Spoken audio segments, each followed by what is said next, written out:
നമസ്കാരം. സങ്കല്പമാലിക എന്ന പുസ്തകത്തിലെ ബാലസാഹിത്യത്തിലെ പാവയ്ക്കക്കുട്ടൻ എന്ന കഥയാണ് വായിക്കുന്നത്. ജ്യോതി ഹരിദാസ് എഴുതിയത്.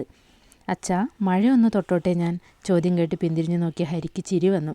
പിന്നിലത്തെ സീറ്റിൽ മുട്ടുകുത്തി നിന്ന് ഗ്ലാസ് അല്പം താഴ്ത്തി അറിയാത്ത ഭാവത്തിൽ വിരലുകൾ നനച്ചുകൊണ്ടാണ് ബിരുദൻ്റെ ചോദ്യം. തൊട്ടടുത്ത് കുഞ്ഞുണ്ണിയെ മടിയിൽ കിടത്തി ഉറക്കത്തെ കൂട്ടുപിടിച്ച പാർവതി അറിഞ്ഞിട്ടില്ല. 6 വയസ്സുകാരൻ്റെ മുഖത്തെ പ്രതീക്ഷ കണ്ടപ്പോൾ വേണ്ട എന്ന് പറയാൻ തോന്നിയില്ല. പിന്നെന്താ ഉണ്ണി, ആയിക്കോളൂ എന്ന് തലയാട്ട് മുമ്പേ കാർ ഓടിച്ചിരുന്ന ഡ്രൈവർ പറഞ്ഞു കഴിഞ്ഞു. ഗ്ലാസ് താണ്ട മോനെ, തൂളിമാനടിക്കും, സീറ്റ് നനയും. ഉണ്ണിയുടെ മങ്ങിയ മുഖത്തേക്ക് നോക്കി സമാധാനിപ്പിക്കാൻ പറഞ്ഞു. അച്ചച്ചൻ്റെ വീട്ടിലെത്തട്ടെ മോനെ, മഴയത്ത് കളിക്കാനിറക്കാം. ഓക്കെയാണ്, പക്ഷേ അച്ഛൻ പ്രോമിസ് ചെയ്യണം, ഇല്ലെങ്കിൽ അമ്മൂമ്മ സമ്മതിക്കില്ല.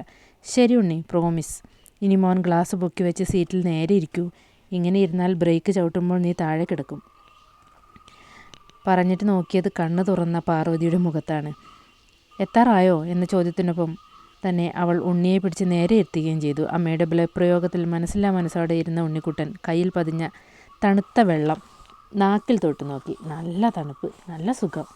നനഞ്ഞ കൈകൊണ്ട് മുഖം തുടച്ചുകൊണ്ട് അവൻ മഴ കണ്ടിരുന്നു. അച്ചച്ചൻ്റെ വീട്ടിൽ എല്ലാവരും എത്തിക്കാണും, ചേച്ചിമാരും ചേട്ടന്മാരും ഒക്കെ. എല്ലാവരും കൂടി എന്ത് രസമാണ്. നാട്ടിലെ അവധി ഇനിയിപ്പം 1 മാസം മുഴുവൻ കളിച്ച് കഥ കേട്ട് യാത്ര ചെയ്ത് രസമാകും. കൈകൊണ്ട് മെല്ലെ തുടയിൽ തട്ടുന്ന അമ്മയുടെ കൈ എടുത്ത് മാറ്റിയാലോ എന്ന് ഉണ്ണിക്കുട്ടൻ ആലോചിച്ചു. അമ്മ തട്ടുമ്പോൾ പതുക്കെ കണ്ണുകൾ അടഞ്ഞു പോവും. ഇങ്ങനെ തന്നെയാണ് അമ്മ കുഞ്ഞുണ്ണിയെയും ഉറക്കിയത്. വീട്ടിൽ ചെല്ലുന്നത് വരെ ഞാൻ ഉറങ്ങാതിരിക്കും. ഉണ്ണിച്ചേട്ടാ എന്നൊക്കെ പറഞ്ഞ് അവൻ എയർപോർട്ടിൽ നിന്നും കാറിൽ കയറിയതും അമ്മ അവനെ ഉറക്കി. അവിടെ എത്തിയാൽ എന്തൊക്കെ ചെയ്യണമെന്ന് ആലോചനയിലേക്ക് വഴുതി വീണു ഉണ്ണി ഓർത്തു. ഇപ്പോൾ ജാനുവമ്മ ചേച്ചിയോട് എത്ര കഥകൾ പറഞ്ഞായിരിക്കും.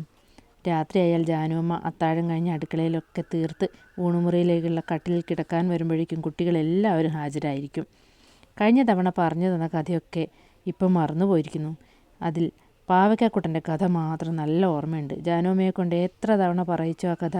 തുടയിൽ തട്ടിക്കൊണ്ട് ജാനുവമ്മ പറയുന്ന ഒരീണത്തിൽ തന്നെ ഉണ്ണിക്കുട്ടൻ്റെ മനസ്സിലേക്ക് കഥ ഒഴുകി വന്നു. ദൂരെ നാട്ടിൽ വയസ്സായൊരു അപ്പൂപ്പനും അമ്മൂമ്മയും ഉണ്ടായിരുന്നു. അപ്പൂപ്പൻ മന്ത്രവാദമൊക്കെ അറിയായിരുന്നു.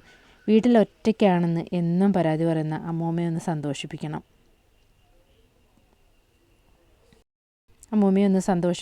എന്ന് അപ്പൂപ്പൻ തീരുമാനിച്ചു.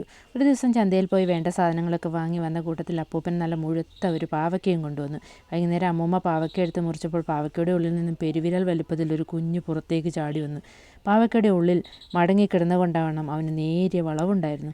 അമ്മൂമ്മ ആദ്യം പേടിച്ചെങ്കിലും പിന്നീട് സന്തോഷമായി. ആരും കൂട്ടില്ലാത്ത നമുക്കൊരു കൂട്ടായിട്ട് വന്ന് ഇവനെ വളർത്താം എന്ന് അമ്മൂമ്മ പറഞ്ഞു. അപ്പൂപ്പൻ സമ്മതിക്കുകയും ചെയ്തു. പാവയ്ക്കക്കുട്ടൻ സ്നേഹത്തോടെ പേരും വിളിച്ചു. പാവയ്ക്കക്കുട്ടൻ സദാസമയം അവരുടെ കൂടെ നടന്നു.